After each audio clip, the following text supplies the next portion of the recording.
కృష్ణారెడ్డి గారు నమస్తే అండి. నమస్కారం. మీరేమంటారండి సెల్ఫీ ఫర్ రుణమాఫీ?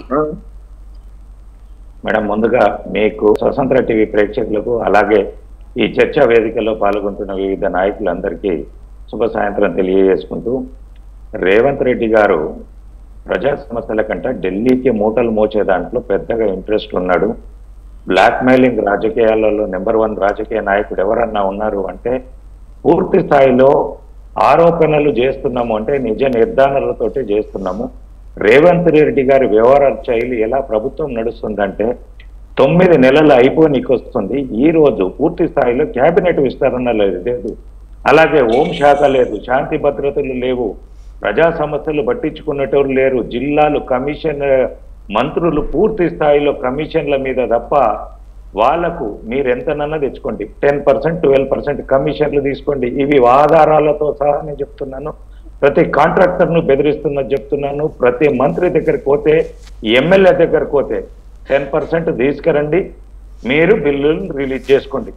ఇదే దంద తప్ప ఆ దాని మీద ధ్యాసతోటి ప్రభుత్వంలో మంత్రులు కావాలనో ఇంకొక శాఖ రావాలనో ప్రభుత్వం ఎలా నడుస్తుందనేది ఏమాత్రం కూడా కాంగ్రెస్ పార్టీకి అవగాహన లేదు, ఆలోచన లేదు. ఎంతసేపు 10-15 సంవత్సరాలు మనం అధికారంలో లేము, మళ్ళీ ఈసారి పోతే మళ్ళీ 20 ఏళ్ళ దాకా కూడా తెలంగాణలో అధికారంలోకి రాము అంటే మనం ఎంత సంపాదించుకోవాలా, ఏం చేసుకోవాలి అనే దాని మీద ఉన్న తప్ప ప్రజా సమస్యలు ఏమున్నాయి, రైతులకు మనం ఏం చెప్పినాము, ప్రజలకు ఏమి చెప్పినాము, బడుగు బలహీన వర్గాలకు ఏమి చెప్పినాము, హైదరాబాద్ ప్రజానీకానికి ఏం చెప్పినాము, ఎలా అభివృద్ధి చేస్తామని చెప్పినాము, ఎలాంటి అవసరాలు తీరుస్తామని చెప్పినాం అనేది పక్కకు పెట్టేసి ఎంతసేపు హైడ్రా అనేది పెట్టడము, బిల్డర్లను బ్లాక్ మెయిలింగ్ చేయడము, డబ్బు సంచులు మూట కట్టడము. ఇప్పుడు మహారాష్ట్ర, మధ్యప్రదేశ్, జమ్మూ కాశ్మీర్ ఎలక్షన్లకు మూటలు ఎలా పంపాలనే దాని మీద ఆలోచన తప్ప ఎంతసేపు రైతు రుణమాఫీ చేద్దామని లేదు, రైతు బంధు ఇద్దామని చెప్పి లేదు, రైతు పండించిన పంటకు గిట్టుబాటు ధర ఇచ్చి కొనుగోలు చేద్దామనేది లేదు, ఆరోగ్యశ్రీ గురించి పట్టించుకున్న నాదులు లేదు. విషయ వివరాలు వచ్చి రైతులు మొన్నటిదాకా తీవ్ర ఇబ్బందులు పడ్డారు, పల్లెలు పట్టణాలు అనేది కాకుండా వాటి గురించి పట్టించుకున్న నాదులు లేదు. ఒక్క మినిస్టర్ కూడా జిల్లాల పర్యటనలు చేసి ప్రజా సమస్యలను ప్రత్యక్షంగా చూసిన నాయకుడే లేడు. ఎంతసేపు పెద్ద పెద్ద మాటలు మాట్లాడడము, బెదిరింపు మాటలు మాట్లాడడము, ఎంతసేపు బ్లాక్ మెయిల్ విధంగానే రాజకీయాన్ని నడుపుతున్నాడు. రేవంత్ రెడ్డి గారికి పూర్తి స్థాయి తెలిసిన రాజకీయం ఏదన్నా ఉన్నది అంటే ఆయన రాజకీయాలలో పెద్దగా వచ్చింది కూడా పూర్తి స్థాయి బ్లాక్ మెయిలింగ్ రాజకీయాలు, బెదిరింపు రాజకీయాలు, ఎంతసేపు మీడియాను అడ్డం పెట్టుకోవడము. ఇక్కడ కొన్ని ఇక అనకూడదు కానీ కొన్ని ప్రాంత మీడియాలు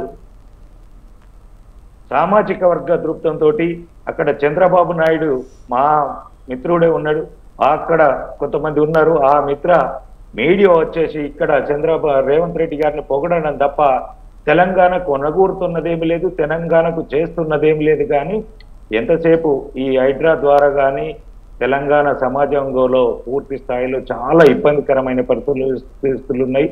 ఈసారి తెలంగాణలో 25% 25% మంది రైతులు పంటలు పెట్టలు సకాలంలో వర్షాలు పడలేవు, పెట్టిన వంట వచ్చే టైంలో అకాల వర్షాలతోటి పూర్తి స్థాయిలో నష్టపోయిండ్రు.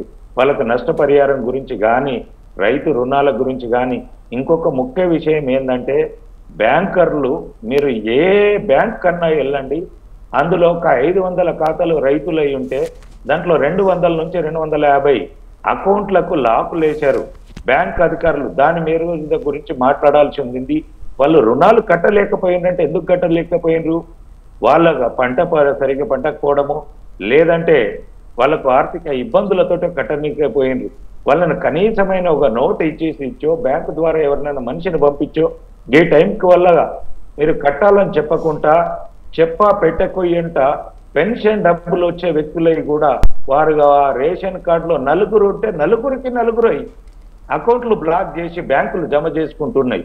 దీంతో బ్యాంక్ ట్రాన్సాక్షన్స్ వాళ్ళు ఏం చేసుకోలేకపోతున్నారు. కాబట్టి తీవ్ర ఇబ్బందులు ఉన్నవి. వాస్తవ పరిస్థితులు గ్రౌండ్లోకి వెళ్తే తెలుస్తుంది కాంగ్రెస్ పార్టీ నాయకులకు. ఇది ఎక్కువ రోజులు ఉండే ప్రభుత్వం కాదనేది నేను తెలియజేస్తున్నా.